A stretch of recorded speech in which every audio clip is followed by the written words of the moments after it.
इस हफ्ते मंगलवार को अमेरिका के टेक्सास में एक स्कूल में फायरिंग हुई जिसमें 21 से ज्यादा लोग मारे गए। मरने वालों में 19 बच्चे भी थे, जिनमें ज्यादातर की उम्र 7 से 10 साल के बीच थी। बच्चों पर गोली चलाने वाला 18 साल का युवक था, साल्वाडोर रामोस नाम के इस लड़के ने इस वारदात को अंजाम देने से पहले इंस्टाग्राम पर एक पोस्ट लिखी जिसमें लिखा था, आई एम अबाउट टू। इसके बाद यह लड़का गाड़ी लेकर उसी स्कूल पहुंचा जहां वो कभी खुद पढ़ा करता था। उसने अंधाधुंध गोलियां चलानी शुरू कर दी। साल्वाडोर रामोस ने स्कूल में गोलियां चलाने से पहले अपनी दादी को भी गोली मारी थी, लेकिन वो बच गई और फिलहाल अस्पताल में भर्ती है। शुरुआती जांच में पता चला है कि 18 साल का ये लड़का खुद जब इस स्कूल में पढ़ा करता था तब वो बुलिंग का शिकार हुआ था। यानी स्कूल में उसके साथ पढ़ने वाले बच्चे उसे अक्सर तंग किया करते थे और शायद इसी का बदला लेने के लिए उसने स्कूल पहुंचकर इतने सारे बच्चों को मौत के घाट उतार दिया। 18 साल के इस लड़के ने ये गोलियां जिस बंदूक से चलाई वो एक लाइसेंसी बंदूक थी। इसे उसने अपने जन्मदिन के मौके पर खरीदा था। टेक्सास के नए कानून के मुताबिक 18 से 21 साल के वो युवा जिनके पास प्रोटेक्टिव ऑर्डर है, यानी जिन्हें परिवार में होने वाली हिंसा से जान का खतरा है, वो अपनी सुरक्षा के लिए बंदूक खरीद सकते हैं।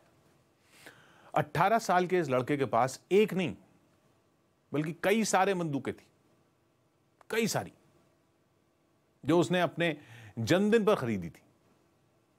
उसके सोशल मीडिया अकाउंट पर इन गन्स की तस्वीरें भरी पड़ी हैं।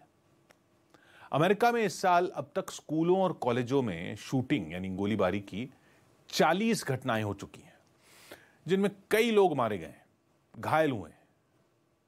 231 साल पहले अमेरिका के संविधान में हुए सेकेंड अमेंडमेंट के जरिए अमेरिका के 18 वर्ष से ऊपर के हर नागरिक को बंदूक रखने का अधिकार दिया गया था।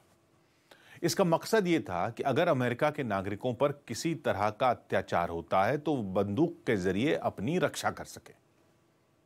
लेकिन क्या आप जानते हैं कि आजादी के नाम पर मिले इस अधिकार ने 1968 से लेकर 2017 तक यानी सिर्फ 49 वर्षों में 15 लाख अमेरिकियों की जान ले ली, जबकि 1775 से यानी अमेरिका की आजादी की लड़ाई से लेकर अब तक अमेरिका ने जितने भी युद्ध लड़े हैं उनमें इतने सैनिक नहीं मारे गए। अमेरिका में बंदूक खरीदना सब्जी खरीदने जितना आसान है और यही वजह है कि वहां बंदूक से हिंसा की घटनाएं लगातार बढ़ रही हैं। अमेरिका के राष्ट्रपति जो बाइडेन चाहते तो हैं कि इस पर नियंत्रण के लिए कानून लाया जाए, लेकिन उनके हाथ भी बंधे हुए हैं और सिवाय विपक्षी नेताओं की आलोचना के वो कुछ और नहीं कर पा रहे। अकेले 2020 में अमेरिका में बंदूक के इस अधिकार की वजह से 45,000 लोगों की जान गई। इनमें 43% मामलों में बंदूक का इस्तेमाल दूसरों की, तो 54% मामलों में खुद की जान लेने के लिए किया गया। इसलिए अमेरिका में बार बार बंदूक को लेकर सख्त कानून बनाए जाने की मांग उठती रहती है, लेकिन अक्सर रिपब्लिकन पार्टी के सांसदों और गन लॉबी के दबाव में इसे रोकने वाला कानून पास ही नहीं हो पाता। I am sick and tired of it. We have to act. And don't tell me we can't have an impact on this carnage. आपको लग रहा होगा कि बंदूक का लाइसेंस हासिल करना तो आसान नहीं होता और कोई भी यूं ही बंदूक नहीं खरीद सकता। तो आपको बता दें कि अमेरिका की आबादी 33 करोड़ है, लेकिन अमेरिका में बंदूकों की संख्या करीब 39 करोड़ है। यानी अमेरिका में हर 100 नागरिकों पर 120 बंदूकें हैं। इसके बाद यमन और स्विट्जरलैंड का नंबर आता है, जहां प्रति 100 नागरिकों पर 55 और 49 बंदूकें हैं, जबकि भारत में हर 100 लोगों पर सिर्फ 6 बंदूकें हैं। अमेरिका के एक मशहूर journal annuls of internal medicine के मुताबिक 2019 से 2021 के बीच अमेरिका में 18 साल की उम्र पार करने वाले 75 लाख लोगों ने बंदूकें खरीदी। पिछले एक दशक में अमेरिका में बंदूकों की बिक्री में बहुत तेज इजाफा हुआ, वो भी तब जब शूटिंग की घटनाओं की वजह से अमेरिका में हर साल सैकड़ों हजारों लोगों की मौत हो रही है। टेक्सास में गोलीबारी में हुई स्कूली बच्चों की मौत ने एक बार फिर अमेरिका में यह बहस छेड़ दी है कि वहां बंदूकों से जुड़े कानून को सख्त बनाया जाए। लेकिन आपको यह जानकर हैरानी होगी कि अमेरिका में ऐसे लोगों की संख्या तेजी से कम हो रही है जो बंदूकों के खिलाफ सख्त कानून बनाए जाने के पक्ष में है। गैलप के एक सर्वे के मुताबिक 2016 तक करीब 70% लोग बंदूकों के खिलाफ सख्त कानून बनाए जाने के पक्ष में थे वहां पर, लेकिन अब सिर्फ 52% लोग ही इसके पक्ष में हैं, जबकि 35% लोग चाहते हैं कि जो कानून अभी हैं वही बरकरार रहें और 11% तो चाहते हैं कि मौजूदा कानूनों को और लचीला बनाया जाए ताकि ज्यादा से ज्यादा लोग बंदूक खरीद सकें। अमेरिका में गन लॉज का मुद्दा हमेशा राजनीति के भी केंद्र में रहता है और आम लोगों के साथ राजनेता भी इसे लेकर बुरी तरह से बटे हुए हैं। डेमोक्रेटिक पार्टी के 91% वोटर तो सख्त कानून के पक्ष में हैं, लेकिन रिपब्लिकन पार्टी के सिर्फ 24% वोटर ही इसके पक्ष में हैं। अमेरिका के कैलिफोर्निया, कनेक्टिकट, हवाई, Maryland, Massachusetts, new Jersey, New York और वॉशिंगटन डीसी ऐसे राज्य हैं जहां असॉल्ट वेपन्स पर प्रतिबंध है, यानी इन राज्यों में आम लोग ऑटोमेटिक वेपन नहीं खरीद सकते, लेकिन दूसरी बंदूकें खरीदने पर रोक नहीं है। हालांकि इन राज्यों में अमेरिका के दूसरे राज्यों के मुकाबले बंदूक खरीदने वालों को पहचान साबित करने की सख्त प्रक्रिया से गुजरना होता है। लेकिन मोटे तौर पर अमेरिका में सिर्फ वो लोग बंदूक खरीद नहीं सकते जो मानसिक रूप से बीमार हैं या जो हत्या, डकैती जैसे गंभीर अपराधों में शामिल रहे हैं। इसके अलावा 18 साल की उम्र का लगभग हर अमेरिकी नागरिक बंदूक खरीदने का अधिकार रखता है। मंगलवार को टेक्सास में हुई वारदात के बाद अमेरिका के राष्ट्रपति जो बाइडेन ने एक बार फिर अमेरिका के नेताओं से अपील की कि वो बंदूकों के खिलाफ सख्त कानूनों के पक्ष में आए। लेकिन अमेरिका में बंदूकों के खिलाफ कानून बनाना आसान नहीं है, क्योंकि नेता अपने भाषणों में बातें चाहे कितनी भी बड़ी बड़ी कर लें, लेकिन जब बात इस मुद्दे पर वोट करने की आती है तो कई सांसद पलटी मार जाते हैं। जैसे भारत में संसद के 2 सदन होते हैं, एक लोकसभा, दूसरा राज्यसभा, वैसे ही अमेरिका में एक हाउस ऑफ रिप्रेजेंटेटिव्स होता है और एक होती है सेनेट। सेनेट में 100 सदस्य होते हैं, यानी अमेरिका के हर राज्य से 2 प्रतिनिधि।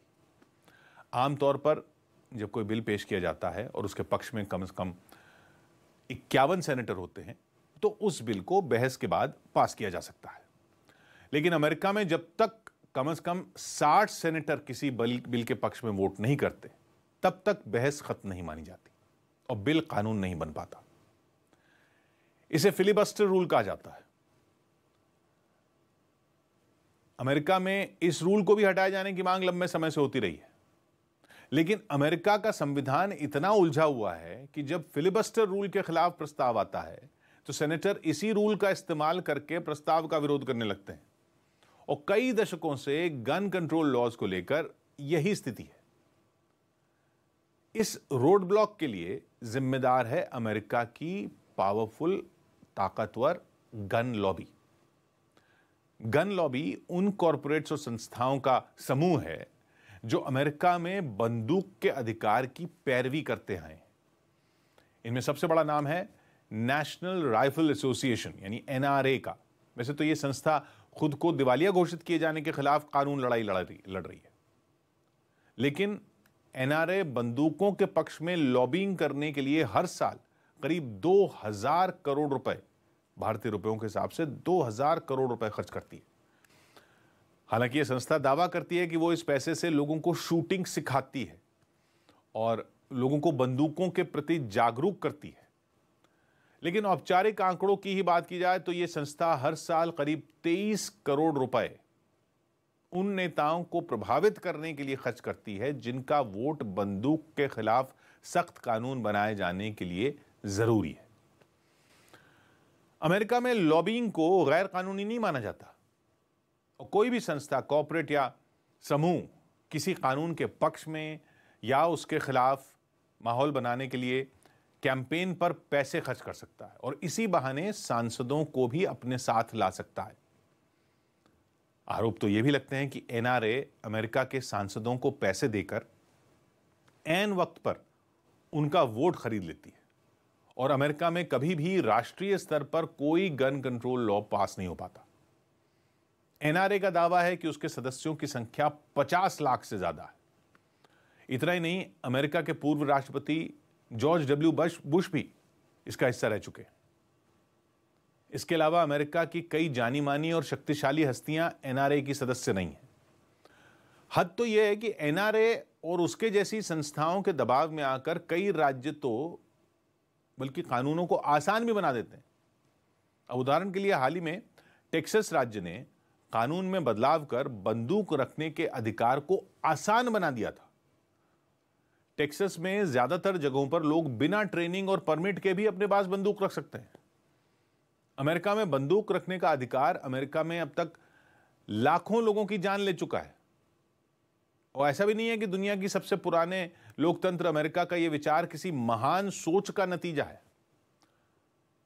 असल में जब अमेरिका में सेकेंड अमेंडमेंट के जरिए लोगों को बंदूक रखने का अधिकार दिया गया था तो इसका मकसद यह था कि जरूरत पड़ने पर समाज में मिलिशिया का निर्माण किया जा सके, यानी लड़ाकों का एक ऐसा समूह जो अपने राज्य और देश की दुश्मनों से रक्षा कर पाए।